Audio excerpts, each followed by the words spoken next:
Bank ಖಾತೆನ ಹೊಂದಿರೋರಿಗೆ ಈಗ ಸರ್ಕಾರದ ಕಡೆಯಿಂದ ಒಂದು ಮಹತ್ವದ ಮಾಹಿತಿ ಅದರ ಬಂದಿದೆ. ಒಂದು ಹೊಸ ರೂಲ್ಸ್ ಅಂತಲೇ ತಿಳ್ಕೊಬೋದಾಗಿರತ್ತೆ.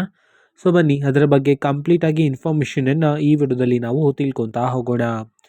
ವಿಡಿಯೋವನ್ನು ಸ್ಟಾರ್ಟ್ ಮಾಡ್ತೀನಿ. ಅದಕ್ಕಿಂತ ಮೊದಲು ನೀವಿನ್ನು ನಮ್ಮ ಚಾನೆಲನ್ನು ಸಬ್ಸ್ಕ್ರೈಬ್ ಮಾಡದೇ ಇದ್ದರೆ ಈ ಕೂಡಲೇ ಚಾನೆಲ್ಗೆ ಸಬ್ಸ್ಕ್ರೈಬ್ ಮಾಡ್ಕೊಳ್ಳಿ ಮತ್ತು ಲೈಕ್ ಮಾಡಿ. ಈಗ ನಾವು ಇನ್ಫಾರ್ಮೇಷನನ್ನು ತಿಳ್ಕೊತಾ ಹೋಗೋಣ.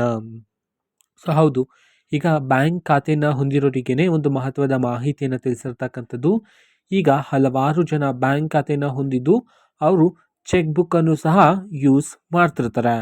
ಸೊ ಈಗ ಬ್ಯಾಂಕ್ ಖಾತೆನ ಹೊಂದಿದ್ದು ಚೆಕ್ ಬುಕ್ಕನ್ನು ಬಳಸೋರಿಗೆ ಈಗ ಒಂದು ಹೊಸ ರೂಲ್ಸನ್ನು ಜಾರಿಗೆ ಮಾಡಿರ್ತಕ್ಕಂಥದ್ದು. ಅದು ಏನಂತಂದರೆ, ನೀವು ಚೆಕ್ ಬುಕ್ಕನ್ನು ಬಳಸಿ ಬೇರೆಯವರಿಗೆ ಚೆಕ್ಕನ್ನು ನೀಡಿದಾಗ ಸೊ ಅದರಲ್ಲಿರ್ತಕ್ಕಂಥ ಹಣ ನಿಮ್ಮ ಬ್ಯಾಂಕ್ ಖಾತೆಯಲ್ಲಿ ಇಲ್ಲ ಅಂತಂದರೆ ನಿಮ್ಮ ಬ್ಯಾಂಕ್ ಖಾತೆಯಲ್ಲಿ ಅಷ್ಟು ಹಣ ಇರೋದಿಲ್ಲ. ಸೊ ಆದರೂ ಸಹ ನೀವು ಬೇರೆಯವರಿಗೆ ಅಷ್ಟು ಹಣವನ್ನು ಚೆಕ್ ಮೂಲಕ ನೀಡಿದರೆ ಸೊ ಆ ಒಂದು ಚೆಕ್ ಬೌನ್ಸ್ ಆಗುತ್ತಲ್ವಾ. ಸೊ ಆ ಥರ ಚೆಕ್ ಬೌನ್ಸ್ ಆದರೆ ಸೊ ನೀವು ದಂಡವನ್ನು ಪಾವತಿ ಮಾಡಬೇಕಾಗಿರುತ್ತೆ ಅಂತ ಹೇಳಿ ತಿಳಿಸಿರ್ತಕ್ಕಂಥದ್ದು.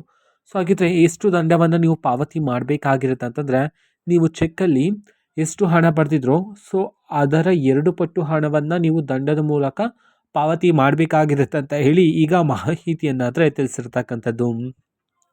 ಓಕೆನಾ. ಸೊ ಇದು ಇವತ್ತಿನ ಒಂದು ವಿಡಿಯೋ. ಸೊ ಇದೇ ರೀತಿ ಇನ್ನೂ ಹಲವಾರು ಯೋಜನೆಗಳಿಗೆ ಸಂಬಂಧಪಟ್ಟಂತೆ, ಜೊತೆಗೆ ಕಾಂಗ್ರೆಸ್ನ ಎಲ್ಲ ಯೋಜನೆಗಳಿಗೆ ಸಂಬಂಧಪಟ್ಟಂತೆ ಇಂಪಾರ್ಟೆಂಟ್ ಅಪ್ಡೇಟ್ಗಳು ನಿಮಗೆ ಈ ಒಂದು ಚಾನೆಲಲ್ಲಿ ಇಮಿಡಿಯೇಟ್ಲಿ ಸಿಗ್ತಿರುತ್ತೆ.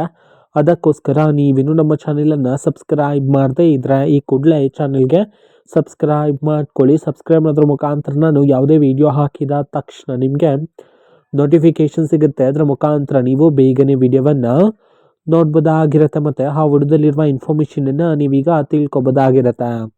ಮತ್ತೀಗ ನಾವು ಫೇಸ್ಬುಕ್ಕಲ್ಲೂ ಸಹ ಈಗ ವಿಡಿಯೋಸ್ಗಳನ್ನು ಅಪ್ಲೋಡ್ ಮಾಡ್ತಿದ್ದೀವಿ. ಫೇಸ್ಬುಕ್ ಚಾನೆಲ್ ಲಿಂಕನ್ನು ಡಿಸ್ಕ್ರಿಪ್ಷನ್ ಬಾಕ್ಸಲ್ಲಿ ಕೊಟ್ಟಿರ್ತೀನಿ, ಕ್ಲಿಕ್ ಮಾಡಿಬಿಟ್ಟು ಫಾಲೋ ಮಾಡಿ. ಓಕೆನಾ. So thank you, bye.